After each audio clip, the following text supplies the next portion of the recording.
আসসালামু আলাইকুম। আজকে আসলাম ফুড রিভিউ নিয়ে। আজকে আমি চলে গিয়েছিলাম ওয়ারী টিপু সুলতান রোডের সলিমুল্লাহ কলেজের পাশে নেভালের স্বাদে। সেখানে আমি খাবারের জন্য নিয়েছিলাম অক্টোপাস, নাগা সিঙ্গারা, মশালা পেঁয়াজু যেটা নেভালের স্বাদে দিয়েছিল, এবং এখানে ছিল একটা ফিশ ফ্রাই। এটা খেতে খুবই মজা ছিল। এটা আমি যে প্যাকেজটা নিয়েছিলাম সম্পূর্ণ প্রাইস পড়েছিল 840 টাকা। সেখানে ছিল আমার অক্টোপাস ভুনা, যেটা সাইজে খুবই ছোট ছিল বাট খেতে খুব মজা ছিল। সাথে ছিল সিঙ্গারা, নাগা সিঙ্গারা।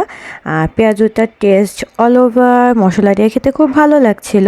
বাট আমি প্রেফার করব যারা ওখানে খেতে যাবেন তারা অবশ্যই অক্টোপাস ভুনা এবং ফিশ ফ্রাইটা অবশ্যই ট্রাই করবেন। আর ফিশ ফ্রাইটা তো আমার ভাগিনার কাছে খুবই ভালো লেগেছিল, ও অনেকগুলো খেয়েছিল। পরে আমি একটু সসের সাথে ডিপ করে খেলাম, খেতে খুব ভালো ছিল। Taste is so yummy. আর আরেকটা যেটা বলবো আমি, আপনারা অবশ্যই টাইমটা মেনটেন করে যাবেন, কারণ ওনাদের টাইম শিডিউলটা একটু ডিফিকাল্ট। আমি বাসা থেকে 5:30টায় বের হয়েছিলাম, আমার ওখানে যেতে 15 মিনিট লেগেছিল।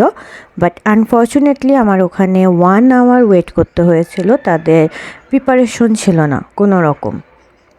তো এটা খুব বিরক্তিকর একটা মানে এক্সপিরিয়েন্স ছিল আমার। আমি কখনো এরকমভাবে কোথাও হ্যারাসমেন্ট হইনি। তো যেটাই হোক, আপনারা সন্ধ্যা 7টার পর যাবেন। ক্র্যাব ফ্রাইটা খুব ভালো ছিল বাট একটু হার্ড ছিল, যেটা খেতে আমাদের একটু কষ্ট হয়েছিল। বা কিন্তু এটার মাংসর দিকটা খুব সফট ছিল, মশলাটা খুব একটা ডিপ হয়নি। আর অক্টোপাস ভুনাটা কি বলবো, আমার ভাগনার খেতে তো খুবই ভালো লেগেছে। কিন্তু এটা এত বেশি ছোট ছিল যে একজনের পক্ষে 2-3টা খাওয়া খুব একটা ব্যাপার না। দেন আমি একটু ট্রাই করলাম, মোটামুটি ভালোই লেগেছে, খারাপ না। আর পেঁয়াজুটা ভালো লেগেছিল, অক্টোপাসটা ভালো লেগেছিল। দেন আমরা চলে গেলাম ফান্টা পার্টিতে। আমাদের ফান্টা খেতে ইচ্ছে করছিল, বাইরে যে ফান্টা নিয়ে নিলাম। অ্যান্ড আমি বাসার উদ্দেশ্যে রওনা দিয়ে দিলাম। আসার সময় টুকটাক কিছু শপিং করে আসলাম।